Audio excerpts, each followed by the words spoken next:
Hi guys, welcome to tech tees Tamil. நான் உங்கள் பிரவீன். இன்றைக்கி நம்ம வீடியோவில் பார்க்கக்கூடிய படத்தோட நேம் என்ன அப்படின்னு சொல்லி கேட்டுட்டிங்கன்னா மகாராஜா. இந்த படத்துக்குள்ளே போகிறதுக்கு முன்னாடி ஒரு விஷயத்தை நான் ஷேர் பண்ணணும்னு ஆசைப்பட்றேன். இந்த படத்தோட டைரக்டர் எடுத்த ஃபஸ்ட்டு படம் பார்த்துட்டிங்கன்னா குரங்கு பொம்மை. இந்த படம் அந்தளவுக்கு ரீச் ஆகலை. அது ஏன் அப்படிங்கிற காரணம் எனக்கு ஒன்றுமே புரியலை. பிகாஸ் இந்த படம் பார்த்துட்டிங்கன்னா அந்தளவுக்கு கிளியர் கட்டாக இருந்திருக்கும். ஸோ இந்த படம் இன்னும் பார்க்காம இருந்தீங்கன்னா கண்டிப்பாக போய் ஒரு டைம் அந்த படத்தை பார்த்துக்குங்க.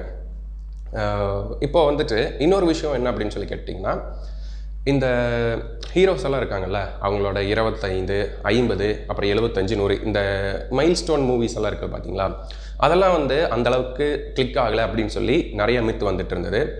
அதை நம்ம விஜய் சேதுபதி உடச்சிட்டாருன்னு தான் சொல்லணும். பிகாஸ் பார்த்திங்கன்னா அவரோட 50வது மூவி, அவர் டெபியூட் ஆகி கொஞ்சம் வருடங்களே ஆனாலும் அவரோட 50வது மூவி இந்த மகாராஜா அப்படிங்கிற ஒரு பிளாட் அவருக்கு ஒரு செட்பேக் கொடுத்துருக்கு, ஒரு கம்பேக் கொடுத்துருக்கு அப்படின்னு தான் சொல்லணும். இந்த படத்துக்கு ரிவ்யூ பண்ணுறதுக்கு முன்னாடி நான் சொல்லக்கூடிய விஷயம் என்ன அப்படின்னு சொல்லி கேட்டுட்டிங்கன்னா, ஒரு மனுஷன், ஒரு அப்பாவாக இருக்கக்கூடிய ஒரு மனுஷன் எந்த அளவுக்கு ஒரு நார்மல் ஒரு சாதுவாக இருக்கிற ஒரு கேரக்டர் தன்னோட பொண்ணுக்காக எந்த அளவுக்கு ரிஸ்க் எடுப்பார் அப்படிங்கிறத தான் இந்த படத்தில் காமிச்சிருக்காங்க.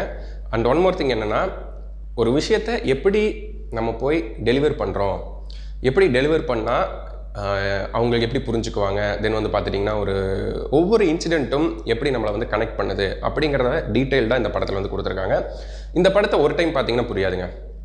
டெஃபினட்டாக நான் சொல்லுவேன், 2 டைம் பாருங்கள். ஸோ அப்போ தான் உங்களுக்கு புரியும். சரி, வாங்க ஃபர்ஸ்ட் ஹாஃபோட ரிவ்யூ பார்த்துடலாம்.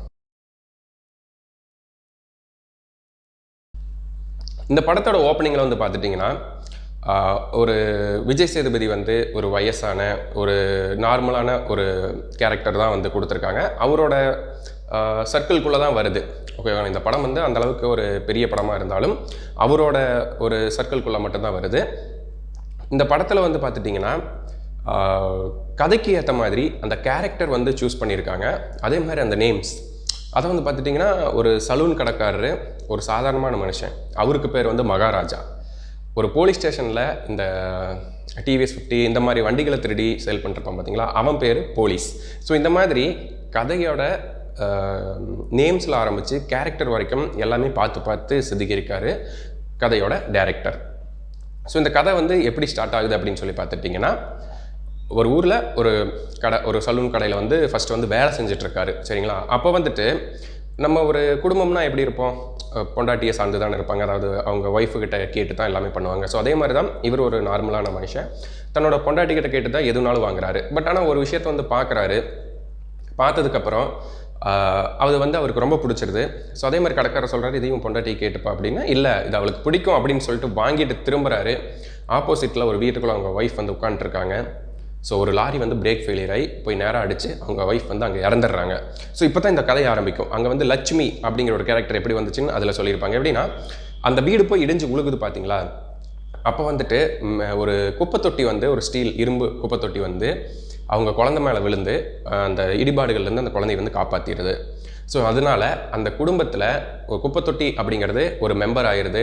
அவங்க அந்த குடும்பத்தில் அதை எடுத்து தன்னோட குடும்ப நபராக நினச்சி லட்சுமி அப்படிங்கிறத ஒரு சாமிக்கு நிகராக வச்சு வழிபட்டுட்டு வர்றாங்க. அவங்க கூட எதுனாலும் அது கூட ஷேர் பண்ணிட்டு வராங்க. ஸோ இப்படி நடந்துட்டுருக்கிறப்ப அந்த பொண்ணு பெருசாகிடுறா, ஸ்கூலுக்கு போயிட்டுருக்கா. அவள் ஒரு ஸ்போர்ட்ஸ் பர்சன். ஸோ விளையாட்டு போட்டிகளில் வெற்றி பெற்று வரா. படிப்பு அந்தளவுக்கு இல்லை, ஆவரேஜான ஸ்டூடெண்ட்டு தான். தன்னுடைய மகள் மேலே எந்த அளவுக்கு லவ் வச்சுருக்காரு அப்படின்னா, ஒரு டைம் ஒரு இன்சிடெண்ட் நடந்துடுது. அப்போ எல்லோரும் சொல்கிறாங்க, உங்கள் பொண்ணு தான் இதை பண்ணியிருக்கா அப்படின்ட்டு. இவர் போன உடனே எதுவும் விசாரிக்கல, என் பொண்ணு அதை பண்ணியிருக்க மாட்டா அப்படின்ட்டு ஒரு நம்பிக்கையோடு சொல்கிறாரு.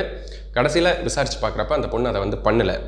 ஸோ அப்போ டிசி கொடுக்குறேன் அப்படின்னு சொன்ன பிரின்ஸிபல் கிட்ட அவர் போய் சொல்கிறது என்னென்னா, என் பொண்ணு தப்பு பண்ணலை, அவளை திட்டிட்டீங்க, அவள் ஃபீல் பண்ணுறா, மன்னிப்பு கேளுங்க அப்படின்பா. ஸோ இவர் கேட்க மாட்டேன்னு சொல்லுவார். ஸோ ஒரு இடத்த பிடிச்சாருன்னா விடமாட்டார் அப்படிங்கிறத செயல் இல்லாமல் சொல்லுலையும் காமிச்சிருப்பார். எப்படின்னா, நான் விடமாட்டேன் அப்படிங்கிறத ஒரு தூணை பிடிச்சிக்குவார், அதே மாதிரி விடவே மாட்டார். கடைசியில் அந்த பிரின்ஸிபல் சரி ஓகே அப்படின்னு சொல்லிட்டு சாரி கேட்டுறாரு. ஸோ இந்த இன்சிடெண்ட்டில் அவர் பொண்ணு மேலே எவ்வளோ நம்பிக்கை வச்சுருக்காருன்னு சொல்லி காட்டுறாங்க. ஸோ அந்த பொண்ணும் அப்பாவும் சேர்ந்து ஒரு ஜாலியான ஒரு லைஃப் கொண்டு போயிட்டுருக்காங்க. ஒரு பாயிண்ட்டில் பார்த்துட்டிங்கன்னா அந்த பொண்ணு வெளியே ட்ரைனிங் போகிறா. ஸோ அப்போ வந்துட்டு வீடியோ கால்ஸில் வந்து அந்த ஃபோட்டோவை, அதாவது லட்சுமியை காட்டுறதா இருக்கட்டும், லட்சுமி என்ன பண்ணிகிட்டு இருக்கு, லட்சுமியை பார்த்துக்கிட்டியா, லட்சுமிக்கு தொடச்சி வச்சியா, லட்சுமிக்கு பொட்டு வச்சியா, பூ வச்சியா, ஸோ இப்படி கேட்குறதாகட்டும் எல்லாம் அவங்க பொண்ணு வந்து கேட்டிருக்காங்க. ஒரு பாயிண்டில் வந்து பார்த்துட்டிங்கன்னா விஜய் சேதுபதி அடித்து அந்த குப்பை தொட்டியை வந்து திருடிட்டு போயிடுறாங்க. ஸோ அந்த திருடிட்டு போன குப்பை தொட்டிக்கு இவர் போலீஸ் ஸ்டேஷனில் வந்து கம்ப்ளைண்ட் கொடுக்க போகிறாரு.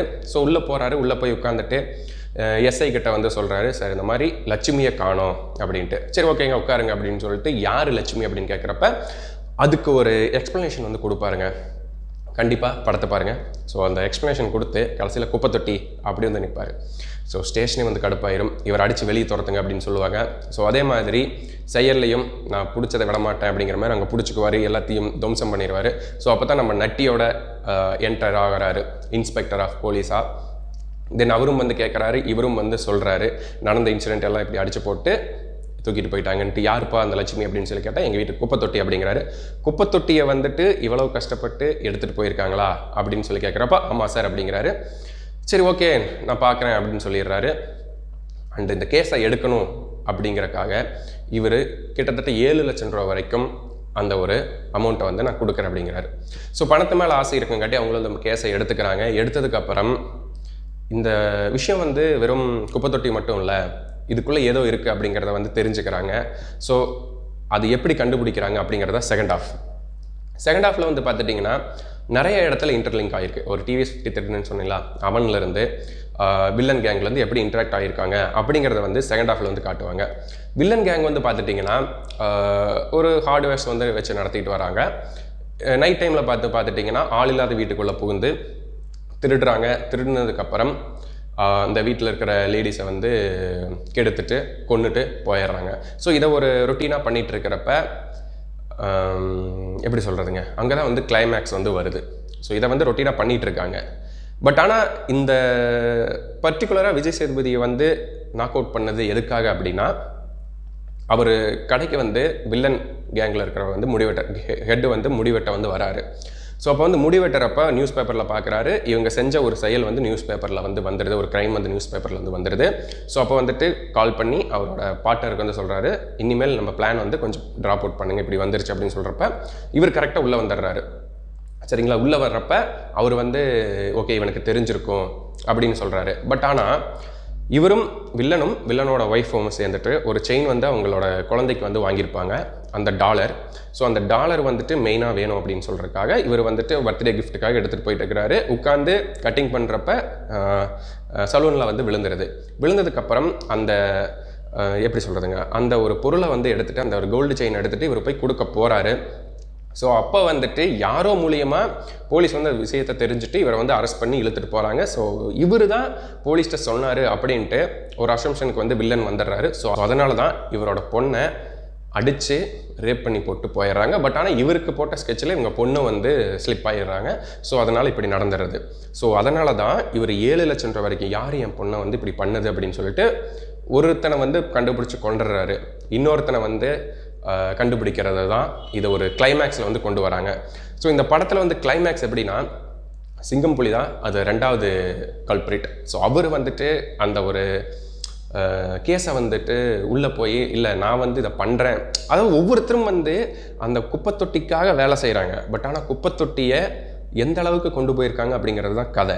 சரிங்களா, அந்த குப்பை தொட்டியை திருடுனது தான் கடைசியில் இந்த பொண்ணை யார் இப்படி பண்ணாங்கன்னு கண்டுபிடிக்க வைக்கும். ஸோ இதை வந்து நான் இந்த சீனை மட்டும் நான் வந்து சொல்லலைங்க, ஏன்னா சிங்கம்புலியோட ஆக்டிங் வந்து அந்த அளவுக்கு இருக்கும்.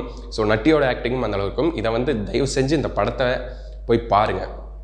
எல்லாம் நிறைய ஓடிடிஸில் வந்து வந்துருச்சு, நீங்கள் டவுன்லோட் பண்ணி பார்க்கலாம். எப்படியாச்சும் தயவு செஞ்சு சொல்கிறேன், இந்த மகாராஜா அப்படிங்கிற ஒரு படத்தை வந்து பார்த்துருங்க.